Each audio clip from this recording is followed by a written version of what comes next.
অতীতে গায়ের জোরে পদ্মা সেতু দুর্নীতি মামলায় আসামিদের অব্যাহতি দিয়েছিল দুর্নীতি দমন কমিশন। এমনই দাবি করেছেন সংস্থাটির বর্তমান চেয়ারম্যান আব্দুল মোমেন।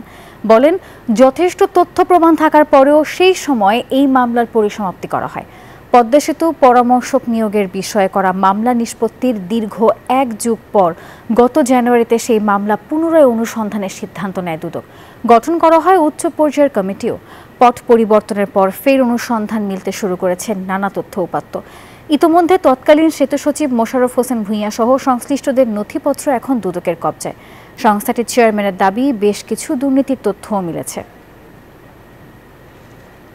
মোশাররফ হোসেন ভূঁইয়া সাবেক সচিব সেতু বিভাগ, কাজী মোহাম্মদ ফেরদৌস তত্ত্বাবধায়ক প্রকৌশলী ছিলেন, রিয়াজ আহমেদ জাবের নির্বাহী প্রকৌশলী ব্রিজ কনস্ট্রাকশন অ্যান্ড মেনটেন্যান্স, আর মোহাম্মদ মুস্তফা উপব্যবস্থাপনা পরিচালক, মোহাম্মদ ইসমাইল সাবেক director, SMC Lavalin, mister Ramesh Shah উনি লাভালিনের সাবেক ভাইস প্রেসিডেন্ট, এবং কেভিন ওয়ালেস।